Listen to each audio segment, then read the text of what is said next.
जांच व अन्वेषण की शक्ति। जांच मीन्स इंक्वायरी, अन्वेषण मीन्स इन्वेस्टिगेशन।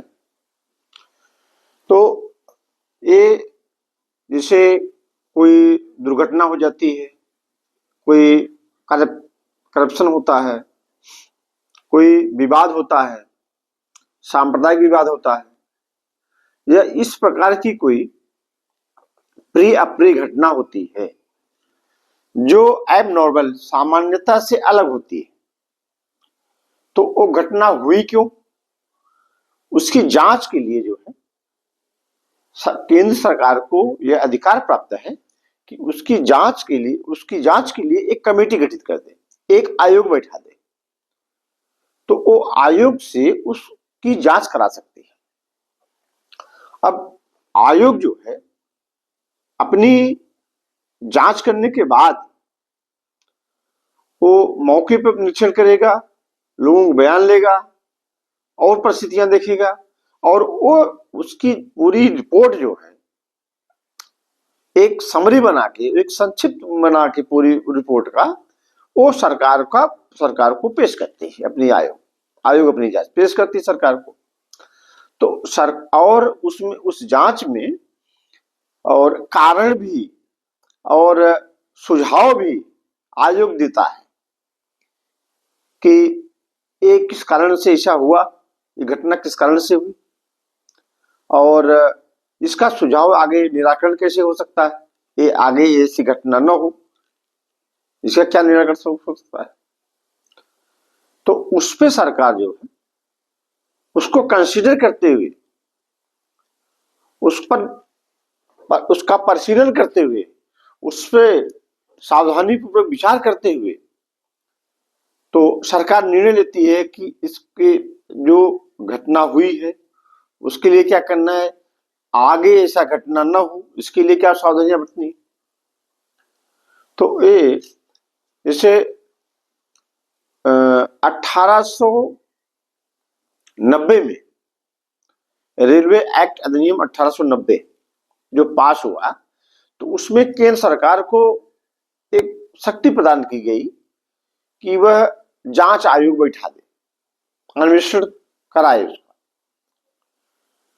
और जैसे रेलवे इंस्पेक्टर को रेलवे में किसी भी जगह यदि कोई दुर्घटना होती है, कोई अप्रिय घटना होती है रेलवे से संबंधित जो है, तो उसकी वो जांच कर सकता है, और उसकी जांच करने के बाद वो उसकी रिपोर्ट सरकार को भेजे।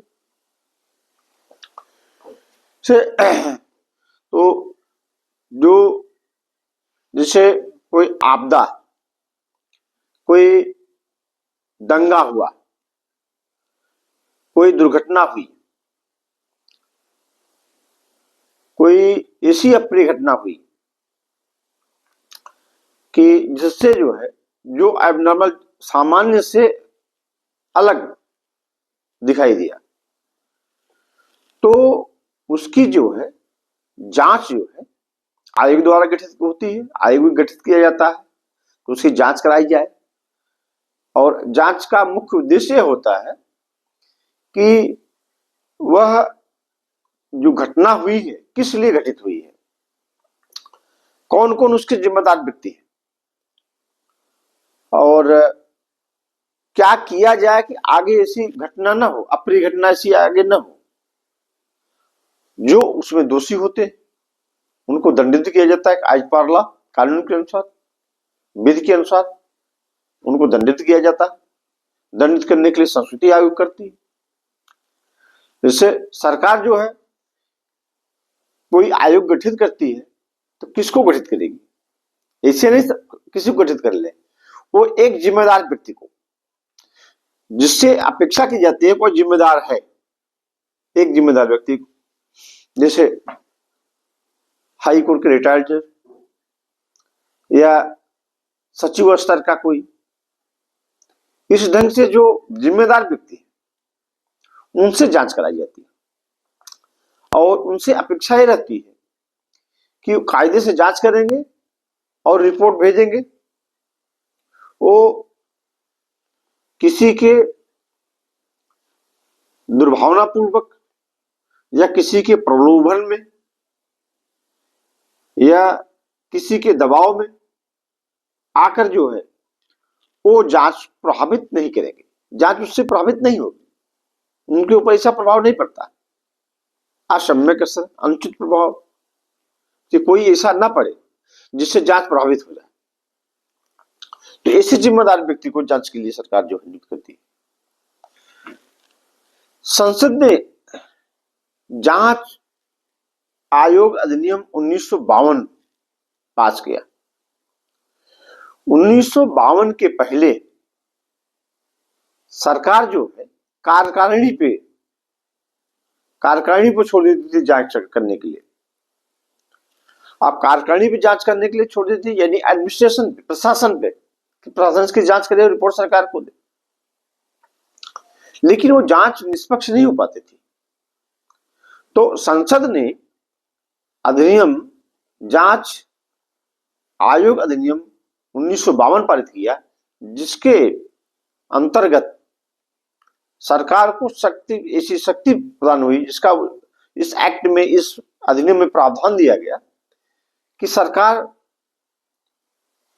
केंद्र सरकार जांच आयोग गठित कर सकती है, वह केंद्र के लिए भी राज्य के लिए भी जांच गठित कर सकती है।